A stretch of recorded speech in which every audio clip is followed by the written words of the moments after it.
Hey guys, welcome back again to our fresh video. तो जैसा कि अभी प्राइवेट स्टूडेंट्स के फॉर्म रिलीज़ हो चुके हैं, तो जो इसकी डेट है वो मैंने आपको एक शॉर्ट वीडियो में पहले नोटिफाई कर दिया था कि आपके फॉर्म्स कब से भरे जाएंगे। तो अभी ये जो नोटिस है इसमें काफ़ी सारे जो इंस्ट्रक्शंस वगैरह दे रखे हैं जो आपके लिए काफ़ी इंपॉर्टेंट है, वो मैं इस वीडियो में शेयर करूँगा। उससे पहले फ्रेंड्स, स्टूडेंट्स का एक ये भी डाउट पूछा जा रहा था कि इस बार जैसे बोर्ड एग्जाम दो टर्म्स में हो रहे हैं, टर्म 1 एंड टर्म 2, तो प्राइवेट स्टूडेंट्स के लिए क्या क्राइटेरिया रहने वाला है। तो ये जो नोटिस है ये मैंने आपके साथ पहले डिस्कस किया था। अगर आपने स्किप कर दिए वो वीडियो तो मैं आपको शॉर्ट में बता देता हूँ। तो जैसे कि हर साल जो प्राइवेट स्टूडेंट्स के जो एग्ज़ाम है वो रेगुलर स्टूडेंट्स के साथ होते हैं। तो इस बार क्या है कि जो दो टर्म में आपके एग्ज़ाम हो रहे हैं, तो उस वजह से यहाँ पर जो बोर्ड है, बोर्ड जैसे कि आप देख सकते हैं, board has decided that all the private candidates would be allowed to appear only in term 2 examination and based on the same the result will be declared. जो आपका टर्म 2 एग्ज़ाम होगा, जो कि आपके मार्च अप्रैल के महीने में जो नॉर्मल जो रेगुलर स्टूडेंट्स हैं उनका भी होगा, उनके साथ में आपके एग्ज़ाम्स होंगे टर्म 2 वाले। एंड जो उसका जो रिज़ल्ट रहेगा उसके बेसिस पे आपका ओवरऑल जो रिज़ल्ट है वो डिक्लेयर किया जाएगा, ठीक है। एंड जो आपका सिलेबस रहेगा वो टर्म 2 वाला ही रहेगा, जो कि आपको एकेडमिक वेबसाइट पे मिल जाएगा, या फिर मैं फर्दर वीडियोज़ में आपको बता दूंगा, ठीक है। तो आपके पास मतलब अच्छा मौका है, यहाँ पर आपका सिलेबस भी कम रहेगा और आपका जो एग्ज़ाम है वो जैसे आधे सिलेबस का ही होगा, और जो रेगुलर स्टूडेंट्स हैं उनके साथ में होगा टर्म 2 में, ठीक है। तो अब मैं आपको जो नोटिस आया था उसके बारे में आपको बता देता हूँ। ये 39 पेजेस का नोटिस है, इसको मैं शॉर्ट में आपको इंपॉर्टेंट चीज़ें बता देता हूँ। तो आप जैसा कि देख सकते हैं, along with the term 2 examination in the month of March April 22, CBSE will also hold the examination for the following category of students. तो ये जो प्राइवेट स्टूडेंट्स हैं, ये जैसे कि आप देख सकते हैं यहाँ पर 9 जो कैटेगरी दे रखी है, इनके जो स्टूडेंट्स हैं वो एग्जाम दे सकते हैं। पहला तो है candidates who have been declared essential repeat in 2021, जिनके जो अपना जो रिजल्ट देखा था उसमें ईआर आया था, तो वो स्टूडेंट्स अप्लाई कर सकते हैं। सेकेंड है candidates who have been placed in compartment in main exam 2021, जो 2021 में जिनकी कंपार्टमेंट आई थी वो स्टूडेंट्स हो गए। एंड थर्ड में आप देख सकते हैं candidates who have been placed in compartment in August September 2021। तो जो अभी कंपार्टमेंट के एग्ज़ाम्स हुए थे वो जो इन स्टूडेंट्स के क्लियर नहीं हो पाए थे, वो स्टूडेंट्स भी इसमें बैठ सकते हैं। फिर है candidates who have been declared fail in 2016 onwards, मतलब 2016 से लेके अभी तक जो स्टूडेंट्स का रिजल्ट जैसे फेल था वो स्टूडेंट्स अप्लाई कर सकते हैं। फिफ्थ में आप देख सकते हैं past out candidates of 2021 who wish to appear for improving their performance in one or more subjects, जो 2021 के स्टूडेंट्स हैं जो अपने मार्क्स को इम्प्रूव करना चाहते हैं वो। फिर सिक्स्थ में आप देख सकते हैं past out candidates of 2020 and 2021 who wish to appear in an additional subject, कोई एडिशनल सब्जेक्ट में जो अप्लाई करना चाहते हैं स्टूडेंट्स वो। फिर सेवन्थ में आप देख सकते हैं women candidates who is a bona fide residence of the national capital territory Delhi and has qualified class 10th or an equivalent examination from any recognized board in 2020 और अर्लियर। तो जो वुमेन कैंडिडेट जिन्होंने दिल्ली से अपनी क्लास 10th करी हो, and जो अपना 2022 एंड उससे जो अर्लियर है वो मतलब उस ईयर में क्लास 10th करी होनी चाहिए और दिल्ली के रेसिडेंस होनी चाहिए, ठीक है। और वहीं सेम जो फिजिकली हैंडीकैप्ड स्टूडेंट है उनके लिए भी सेम यही है जो आप वुमेन कैंडिडेट्स के लिए था रूल। एंड नाइन्थ है कैंडिडेट्स ऑफ पत्राचार विद्यालय, जो पत्राचार के स्टूडेंट्स हैं वो भी यहाँ पर एलिजिबल हैं, ठीक है। तो एलिजिबिलिटी की बात हो गई। एंड जो फॉर्म है वो आपके 2 दिसंबर से भरे जाएंगे, और जो लिंक है वो आपकी ये है जो जो कि मैं आपको आगे नोटिफाई भी कर दूंगा। और आप और यहाँ सीबीएसई ने बोर्ड लेटर्स में भी लिख रखा है, all may be note that examination for these categories of student will be conducted on the basis of syllabus for term 2 only. The details of the term wise syllabus are available on, ये आप देख सकते हैं जो इसकी academic website है उस पर। एंड फिर यहाँ पर आपको ऑनलाइन फॉर्म के जो कुछ इंस्ट्रक्शंस होते हैं वो दिए गए हैं कि जो आपके फॉर्म्स है वो सिर्फ और सिर्फ ऑनलाइन मोड में भरे जाएंगे। एंड आपको जो फॉर्म है उसकी जो फ़ी वगैरह है वो सारी ऑनलाइन में होगी। इस टाइप की ये सारी चीज़ें यहाँ पर बताई गई है। और जो आपकी लास्ट डेट है उसके बाद फॉर्म फिल नहीं किए जाएंगे, जो बेसिक डिटेल्स जो होती है वो दी गई है। एंड जो 2021 के स्टूडेंट्स हैं उनकी जो डिटेल्स है वो ऑटोमेटिकली ऑटो जनरेट हो जाएगी, जैसा कि यहाँ बताया गया है। एंड जो 2020 एंड उससे पहले के जो स्टूडेंट्स हैं उनको जो अपनी डिटेल्स है वो खुद से मैनुअली डालनी पड़ेगी पोर्टल पे।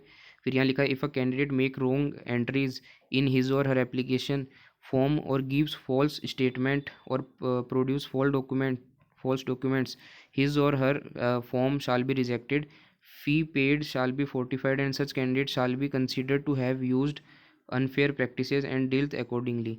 मतलब जिनकी जैसे डिटेल्स वगैरह उन्हें अलग अलग दे दी है, तो उस केस में उनका जो फॉर्म है वो रिजेक्ट हो जाएगा, फ़ीस जो ली गई है वो वापस नहीं होगी। एंड अगर आपने जैसे किसी और का नाम दे दिया है, तो उस केस में जो आपकी अनफेयर प्रैक्टिसेस पे आपका वो चला जाएगा फॉर्म, ठीक है। फिर आप आगे देख सकते हैं, for the examination 2022 examination centres will be allotted as per the choice of city field in online form. ये काफ़ी इंपॉर्टेंट है। आपको जहाँ पर आपको एग्जामिनेशन सेंटर चाहिए, वो आप जो उसमें सिटी फिल करेंगे जब आप ऑनलाइन फॉर्म निकलेगा, तो उस हिसाब से जो आपकी एग्जामिनेशन सेंटर है वो आपको मिलेगा, ठीक है। यहाँ पर एक और काफ़ी इंपॉर्टेंट बात जो कि ये ओ पॉइंट में बताई गई है, the submission of form for examination has been made fully online accordingly it is informed that hard copy of the form is not required to send to CBSE except the following categories. तो जैसे students पूछते हैं कि hard copy हमें submit करनी होती है कि नहीं, तो इस बार जो है पूरा आपका काम ऑनलाइन कर दिया गया है। बस ये जो 2 कैटेगरी है जिसमें ये वुमेन कैंडिडेट एंड जो फिजिकली हैंडीकैप कैंडिडेट्स हैं, इनको ऑफलाइन अपनी जो फॉर्म है वो सबमिट करना है, ठीक है। बाकी जो अदर कैटेगरीज वाले स्टूडेंट्स हैं उनका जो ऑनलाइन है वही रहेगा, ठीक है। अगर कुछ चेंज होता है तो मैं आपको बता दूंगा। फिर यहाँ पर ये जो टाइमिंग्स वगैरह दे रखी है, अगर आपको कुछ जानकारी लेनी है तो ये CBSE का टोल फ्री नंबर है, एंड जो टाइमिंग है वो यहाँ पर बताया गया है। एंड फिर यहाँ पर जो आपके एलिजिबिलिटी है कि जैसे आप ER में आपको अप्लाई करना है कि कंपार्टमेंट में करना है या इम्प्रूवमेंट में करना है, वो सारी यहाँ पर बताई गई है। तो ये सब आप एक बार अपना पढ़ लीजिए उस हिसाब से। अब मैं जैसे कंपार्टमेंट का बता देता हूँ। Candidates whose result has been declared as compartment in March 2021 and September 2021 can apply only in the subject in which he or she has been placed in compartment. Such a candidate should select his or her category as compartment while applying online, ठीक है। ये तो compartment का आ गया। And improvement of performance का आ गया। Only such candidates who has passed the examination of board in 2021 can apply for improving his or her performance in one or more subjects provided or she should have appeared in the same subjects in the examination held in 2021। जो same subjects है उन्हीं में आप apply कर सकते हैं, ये यहाँ पर बोला गया है। However a candidate who has passed an examination of the board under vocational scheme may reappear for improvement of performance in the main examination in the succeeding year or the following year provided they have not pursued higher studies in the meantime। जो student जैसे vocational scheme से अपना apply कर रहे हैं तो वो मतलब आगे हायर स्टडीज़ को परस्यू नहीं कर सकते साइड बाय साइड, ये भी यहाँ कंडीशन बोली गई है। फिर एडिशनल सब्जेक्ट का आपको पता होगा, जैसे कि मैं बता देता हूँ।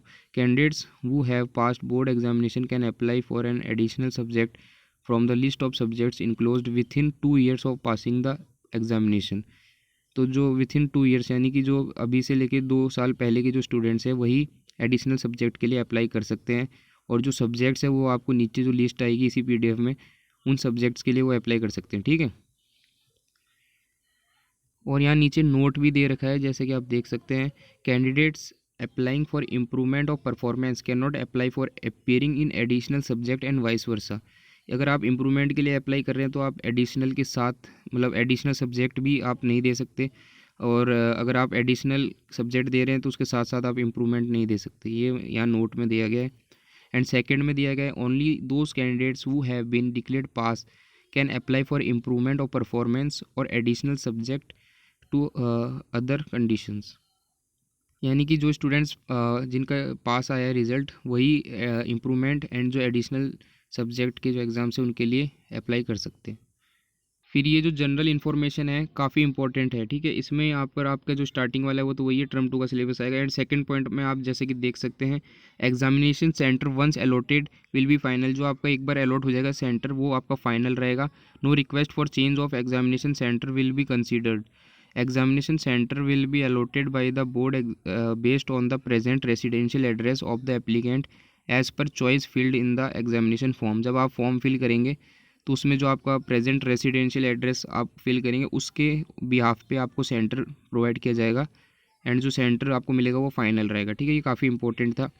एंड थर्ड पॉइंट आप देख सकते हैं, applicants will be able to apply only for subjects which are auto generated in the system. जो आपके सब्जेक्ट्स ऑटो जनरेटेड आएंगे जो 2021 वाले स्टूडेंट्स हैं उनके, तो वो उन्हीं सब्जेक्ट में अप्लाई कर सकते हैं। एंड फोर्थ में आप जैसे कि देख सकते हैं, न्यू रोल नंबर आपको दिया जाएगा बोर्ड की तरफ से।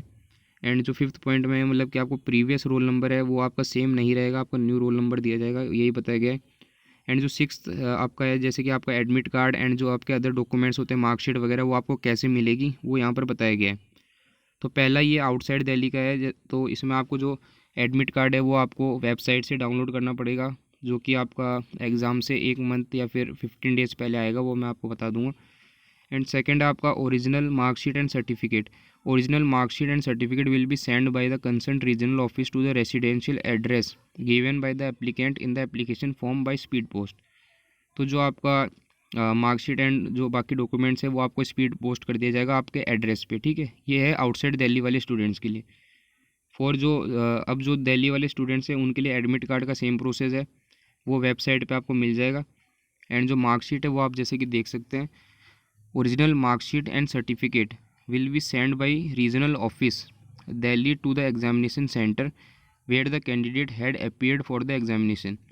Candidate can collect the mark sheet and certificate from the examination center on production of original admit card. Uh, Examination center will be retain the original document for 1 year from the month of declaration of result, and thereafter left out document will be returned to regional office Delhi East or Delhi West as the case may be, ठीक है ना। तो इसका मैं आपको short में बताऊं तो जो आपका मार्कशीट एंड जो सर्टिफिकेट है वो आपके जो जहाँ पर आपका एग्जामिनेशन सेंटर पड़ा था वहाँ पर आपको भेज दिया जाएगा सीबीएसई रीजनल ऑफिस की तरफ से। एंड आपको अपना एडमिट कार्ड मतलब वहाँ दिखाना है एग्जामिनेशन सेंटर पे, एंड आप वहाँ से फिर अपना मार्कशीट एंड जो सर्टिफिकेट है वो कलेक्ट कर सकते हैं। और जो एग्जामिनेशन सेंटर है वहाँ पर आपका 1 ईयर के लिए बस रखा जाएगा डॉक्यूमेंट। अगर आप वितिन 1 ईयर ले लेते हैं तो ठीक है, नहीं तो आपको वापस जो डॉक्यूमेंट है वो रीजनल ऑफिस में भेज दिया जाएगा, ठीक है। तो ये शॉर्ट में मैंने आपको बताया है। फिर आप और एक और इम्पोर्टेंट जो कि स्टूडेंट्स पूछते हैं कि हमारी जो प्रीवियस मार्कशीट है वो क्या सीबीएसई को देनी पड़ेगी, तो यहाँ पर सीबीएसई ने क्लियरली बोला है, ए पॉइंट में आप देख सकते हैं, original marksheet and certificate of previous year examination is not to be surrendered to the CBSE. मतलब सीबीएसई को आपको नहीं देना है, आपके पास दोनों मार्कशीट रहेगी, ठीक है। तो इसमें जो इंपॉर्टेंट बातें हैं वो मैं बता रहा हूँ आपको। अब ये 9th पॉइंट में आप देख सकते हैं, private candidates can not take subjects which have laboratory practices involve, however women private candidates can offer home science with practical. तो जो इसका क्या मतलब है, जो आप एडिशनल सब्जेक्ट में आप न्यू सब्जेक्ट लेते हैं तो उसमें आप प्रैक्टिकल वाला सब्जेक्ट नहीं ले सकते हैं। अगर आपका ऑलरेडी प्रैक्टिकल वाला सब्जेक्ट है तो उस केस में या तो आपके मार्क्स कैरी फॉरवर्ड हो जाते हैं, नहीं तो कोई अलग क्राइटेरिया से आपको मार्क्स दिए जाएंगे, ठीक है। तो ये सारी चीज़ें हो गई, और कुछ इंपॉर्टेंट बातें आती है तो मैं आपको बताता हूँ। तो यहाँ पर फ़ोटो का मतलब हर बार रहता है, सीबीएसई मतलब अलग से ही यहाँ पर नोटिफाई कर देता है फ़ोटो के बारे में। तो आप यहाँ पर जैसा कि देख सकते हैं, जो आपको इंस्ट्रक्शंस दिए गए हैं, photo should be in full colour and of high quality to avoid any visible pixel, अच्छी क्वालिटी में होनी चाहिए। Photo must be taken in last 6 month, मतलब लास्ट 6 मंथ की होनी चाहिए photo. Head should be position directly facing the camera, centered and composing 80% of the image. Photo should be captured from slightly above the top of hair to the middle of the chest, ये जैसा कि आप ऊपर देख सकते हैं sample के तौर पे। और फोर्थ में आप देख सकते हैं, have a natural expression, smiling is fine. फिर आप फिफ्थ में देख सकते हैं, subject is in clear focus and distinguishable from the background, solid color background are best, eyes must be open and looking in the camera, glasses must not be tinted unless worn daily for medical purposes, the individual's full face must be clearly visible, जो आपका face है वो clearly visible होना चाहिए। And जो बाकी instruction आपको मैंने बताए। एंड एक और बात की, जो आपकी फ़ोटो की साइज़ है वो फ़ोटो एंड सिग्नेचर की साइज़ 40 KB के अंदर अंदर होनी चाहिए, ठीक है। ये एक और इम्पोर्टेंट बात। एंड जो अब जो डेट एंड जो आपका फ़ी स्ट्रक्चर है वो काफ़ी इंपॉर्टेंट है, वो मैं बताता हूँ। जो आपके एग्जामिनेशन फ़ी है वो 1500 फॉर 5 सब्जेक्ट, तो जो 1500 रुपये आपको 5 सब्जेक्ट्स के लिए देने हैं। अगर आप दिल्ली मतलब सॉरी इंडिया से हैं, अगर आप आउटसाइड इंडिया में रहते हैं तो आपको यहाँ पर 10,000 फॉर 5 सब्जेक्ट्स, जो कि काफ़ी कॉस्टली है यहाँ पर। तो ये आप देख सकते हैं अपने हिसाब से।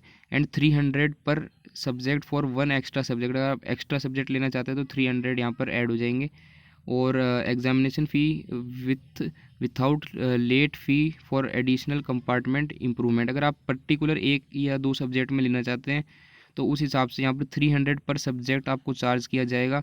एंड आप अगर प्रैक्टिकल का सब्जेक्ट है तो उसमें 150 आपका फॉर प्रैक्टिकल या फिर प्रोजेक्ट जो भी आपका है, तो उस हिसाब से आपको 150 रुपीज़ उसमें ऐड हो जाएगा, ठीक है। और जो डेट है आप जैसे कि देख सकते हैं 2 दिसंबर से लेके 20 दिसंबर तक अप टू 5 PM आपके ये जो फॉर्म है ये आपके खुले रहेंगे। इसमें आप फॉर्म फिल कर सकते हैं। उसके बाद में आपको 21 से लेके 30 दिसंबर तक आपका जो फॉर्म है वो with late fee form fill करे जाएंगे। एंड जो लेट फ़ी है वो भी काफ़ी ज़्यादा यहाँ CBSE ने लिखा है, 2000 रुपी पर कैंडिडेट। मतलब कि जो आपके ऊपर के चार्जेस है उसके बाद में 2000 रुपीज़ आपको एडिशनल देने पड़ेंगे अगर आप 20 के बाद में फॉर्म फिल करते हैं तो, ठीक है। तो आप अपना ये फॉर्म में टाइमली भर दीजिए, मैंने आपको पहले ही नोटिफाई कर दिया है। अगर आपका किसी प्रकार का डाउट रहता है फॉर्म से रिगार्डिंग वो आप कमेंट्स में पूछ सकते हैं। और यहाँ नोट में क्लियरली CBSE ने लिखा है बोल्ड में कि last date will not be extended, मतलब जो लास्ट डेट है वो आपकी 20 दिसंबर है, ठीक है। एंड अब नीचे जो ये डिटेल से बाकी ये सब्जेक्ट्स के बारे में बताई गई कौन कौन से आपके सब्जेक्ट्स होने वाले हैं, तो ये आप अगर डिटेल्स में देखना चाहते हैं तो देख सकते हैं। बाकी जो इम्पोर्टेंट बातें हैं वो मैंने आपको बता दी है। और एक और इम्पोर्टेंट जैसे कि आप देख सकते हैं अगर आप किसी को जैसे प्रॉब्लम हो जाती है, कोई मेडिकल इशू आ जाता है, तो वो अपना राइटर भी यहाँ पर करवा सकते हैं। उसके लिए भी यहाँ प्रोसेस दिया गया है, फॉर्म वगैरह आपको फिल करने पड़ते हैं। एंड आपका ये सारे जो बाकी इंस्ट्रक्शंस है ये आपके इतने ज़्यादा काम के नहीं हैं। बाकी आप जो इम्पोर्टेंट बातें थी वो मैंने आपको बता दी है। और अगर आप CBSE के जो उन वहाँ से बात करना चाहते हैं ऑफिशियल से, तो उसके यहाँ पर नंबर्स भी यहाँ पर शेयर करें हैं, email ID एंड नंबर्स अलग अलग रीजन वाइज। तो वो आप इस फॉर्म के एकदम नीचे जाके देख सकते हैं। जितने भी रीजनल ऑफिस है सबके यहाँ पर कॉन्टैक्ट नंबर एंड जो email IDs है वो CBSE ने बताई है, ठीक है। तो इस फॉर्म में जितनी भी जो आपके काम की चीज़ें थी वो मैंने आपको बता दी है। और आपका किसी भी प्रकार का डाउट रहता है तो आप कमेंट्स में पूछ सकते हैं। वीडियो थोड़ी लेंथी ज़रूर हो गई है बट आपको इसमें कंप्लीट इन्फॉर्मेशन मैंने प्रोवाइड करी है। तो इस वीडियो को लाइक ज़रूर करें और अपने जो दोस्त हैं, फ्रेंड्स जो इम्प्रूवमेंट या फिर प्राइवेट स्टूडेंट्स की अप्लाई करना चाहते हैं तो उनके साथ शेयर ज़रूर करें। तो फ़िलहाल इस वीडियो में इतना ही। Take care and bye bye.